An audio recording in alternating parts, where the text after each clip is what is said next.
हमारे साथ तमाम खास मेहमान जुड़े हुए हैं। आरिफ जी, देखिए, आपने आरजू कासमी को भी चुना, आपने सिद्दीक उल फारूक को भी सुना।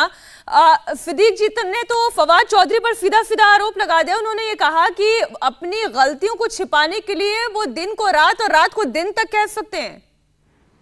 नहीं, देखिए, सिद्दीक उल फारूक मेरे भाई हैं और पॉलिटिकल वर्कर हैं। ये जो भी कहें, इनकी एक राय है, मैं उसका एहतराम करता हूँ। लेकिन फवाद चौधरी ने कोई ऐसी बात नहीं कही कि जिसमें इतना तलख जवाब उनको दिया जाए। उन्होंने एक बात की है कि तारीख में कम और पेशी पार्लियामेंट के मामलात में अदलिया मुदाखलत करती है, और जो डेमोक्रेटिक मुल्क है जहाँ पार्लिमानी निज़ाम जमहूरियत है, वहां तो बिल्कुल भी अदलिया का अपना लेकिन एक बिल्कुल अब्बासी जी, अभी अभी रोल है। आरजू जी ने भी आपसे सवाल पूछा ना। उन्होंने पूरी इमरान खान की पार्टी से सवाल पूछा। उन्होंने कहा कि बीते 400 साल के 1000 साल के इतिहास में भी ऐसा नहीं हुआ होगा जो पीटीआई ने किया कि नो कॉन्फिडेंस मोशन का सामना करने से पहले ही उसे खारिज करा दिया। नहीं, यह आरजू की बिल्कुल एक राय है और उनकी राय का मुझे पूरा एहतराम है।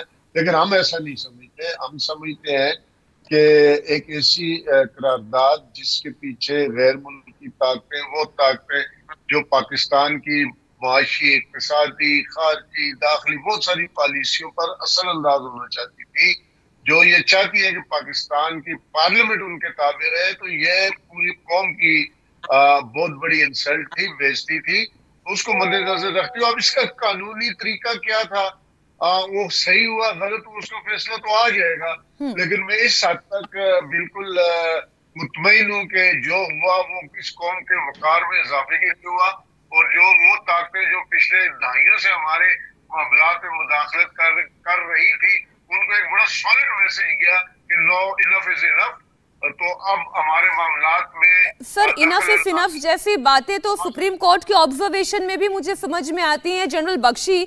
अब देखिए, सुप्रीम कोर्ट अगर ये कहना पड़े कि पाकिस्तान में श्रीलंका जैसे हालात बन रहे हैं, आर्थिक स्थिति ठीक नहीं है, डिप्टी स्पीकर का फैसला गलत है, एक मजबूत सरकार चाहिए देश को, एक कमजोर नहीं, तो ये भी तो कोई अच्छी परिस्थिति नहीं है हमारे पड़ोसी मुल्क के लिए कि श्रीलंका जैसे हालात बन रहे हैं, आर्थिक स्थिति ठीक नहीं है। देखिए, ये बड़ी अजीब बात है कि जहाँ जहाँ चीन ने अपनी बेल्ट रोड इनिशिएटिव लगाया है, वहाँ इकोनॉमिक तबाही हो गई। श्रीलंका में कोविड की वजह से जो उनकी टूरिज्म आती थी वो तबाह हो गई। वैसे उनके पास अब मेडिसिन नहीं है, खाने को नहीं है। भारत ने $1 बिलियन की मदद दी है, किसी तरह लोगों को राहत हो। लेकिन जहाँ जहाँ चीन की ने भी रोड बेल्ट इनिशिएटिव वगैरह किए हैं, वहाँ वहाँ जो है वो तबाही का मंजर देख रहे हैं, चाहे पाकिस्तान हो चाहे श्रीलंका हो। जहाँ चीन का हस्तक्षेप हुआ, जहाँ चीन ने आपको जो है उधार दिया, तो वो सूदखोरों की तरह वो जान के पीछे पड़ जाता है, वापस दो, फिर नहीं मिलता तो वो पोर्ट्स वगैरह छीन लेता है। हम्बनतोता छीन लिया, कोलंबो का पोर्ट छीन लिया, और आज जो है वहाँ पे जो महिंद्रा राजापक्षे साहब हैं, वो सब उनके खिलाफ बगावत हो गई है, बिल्कुल शरेआम बगावत, क्योंकि लोगों को खाने को पीने को नहीं मिल रहा, महंगाई इतनी बढ़ गई है। पाकिस्तान में भी अमेरिका कम, ये इकोनॉमिक जो बर्बादी है वो कहीं ज़्यादा है। लोग त्राहिमाम हो गए, तभी उनकी सरकार हिली है।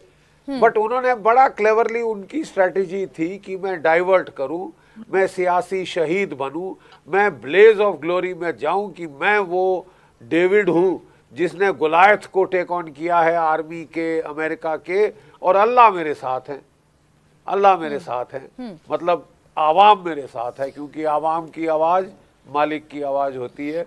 लेकिन अभी तक तो हमने ऐसा कुछ नहीं देखा। वही मैं सिद्दीक जी से भी समझना चाहते। सिद्दीक जी, जो बात बख्शी साहब कह रहे हैं, जो बात बख्शी जी ने कही, उन्होंने कहां पर इशारा किया वो आप समझें। और दूसरी बात ये कि जब खराब आर्थिक स्थिति होती है, जब देश संकट से गुजर रहा होता है, तब तो सबसे ज्यादा मजबूत सरकार की जरूरत होती है।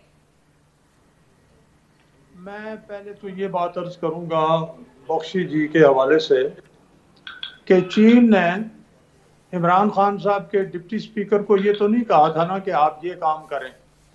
ना उन्होंने ये कहा था कि आप इंपोर्ट पर पाबंदी लगाएं, ना उन्होंने ये कहा कि आप सारी अपोजिशन पर झूठे मुकदमे बनाएं। ये तो उन्होंने, चीन ने नहीं कहा। हमारे यहाँ तो कोविड का मसला भी कुछ ज़्यादा संगीन नहीं था, बहुत मामूली सा था, और वो भी अल्लाह ने किया कि वो ठीक हो गया।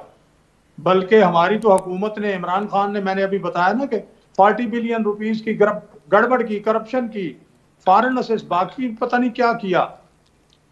ये हमारे अपने जो खराबियां हैं। अब मिसाल के तौर पर आरिफ अब्बासी साहब ने ये कहा कि जी ये जो साजिशी खत है ये तो आवाम को पता है। भाई ना आवाम के सामने रखा गया है ना पार्लियामेंट में रखा गया है। मैं आपको एक छोटा सा वाकया बताता हूं। ये 3 मार्च को हमारा एक पीटीआई को छोड़ के उनके सेक्रेटरी इत्तलात मुस्लिम लीग नून में आए, उन्होंने अपने घर पे दावत दी। उसमें को 20-22 एंकर पर्सन्स थे, उसमें हमारी पार्टी के 25-30 लोग थे, और 10 या 11 जो थे वो प्रेस अटैची मुख्तलिफ मुल्कों के, 2 मुल्कों के सफ़ीर मुसलमान मुल्कों के थे, एक बरतानिया का यानी यूके का भी था अपना प्रेस 3rd सेक्रेटरी, और एक अमेरिका की भी 3rd सेक्रेटरी थी। ली जनाब वो जो इनको सपोर्ट करने वाला चैनल है, उन्होंने कहा जी वो फलान है, वो सिद्दीकुल फारूक से मुलाकात की है और ये साजिश के ताने बाने। भाई सिद्दीकुल फारूक तो इस वक्त पार्लियामेंट का मेंबर भी नहीं है, और खुली दावत हुई है, उसमें और 9 मुल्कों के लोग भी मौजूद हैं, और उसमें 20-22 जो हैं वो एंकर पर्सन भी हैं। ये कौन सी साजिश और कौन सी मुलाकात है? तो ऐसी जो है वो बेसलेस बातें कर रहे हैं, और वो इंशाल्लाह साबित हो जाएंगी। तो ये सारी ये आरजू जी, ऐसा तो नहीं कि वो कश्ती डूबने से पहले की एक छटपटाहट और एक बौखलाहट है जिसकी वजह से ऐसे बयान जो है विपक्षी दलों के खिलाफ आ रहे हैं? देखिए, इस वक्त जो बॉडी लैंग्वेज है वो तो सभी की ये बता रही है कि टेंस है, चाहे अपोजिशन हो या गवर्नमेंट, यानी पिछली गवर्नमेंट कह लें जो भी है, ये सभी लोग परेशान नजर आ रहे हैं, और लग यही रहा है कि कोई भी फैसला जो है वो आ सकता है। अभी किसी को समझ में नहीं आ रहा है कि किसके फेवर में फैसला आएगा अदालत का, लेकिन जो भी कोर्ट फैसला करती है तो इस वक्त दोनों तरफ के लोग ही जो है वो टेंस्ड है। लेकिन फवाद चौधरी साहब की जहां तक बात कर रहे थे, तो वो तो हर पार्टी में रहे हैं, वो तो डिक्टेटरशिप में मुशर्रफ के साथ भी थे, वो तो पीपल्स पार्टी में भी थे। कौन सी पार्टी ऐसी है जहां पे फवाद चौधरी नहीं गए? जब भी गवर्नमेंट बनती है ये 2 लोग, एक शेख रशीद साहब और दूसरे फवाद चौधरी, बड़े काबिल नेता है तो पाकिस्तान के, इनकी आइडियोलॉजी सभी के साथ मैच कर जाती है। ये आलू हैं जो हर सब्जी के साथ सेट हो जाते हैं। अच्छा आरजू जी, मुझे एक और बात बताएगा जी, क्या कह रहे हैं सिद्दीक जी?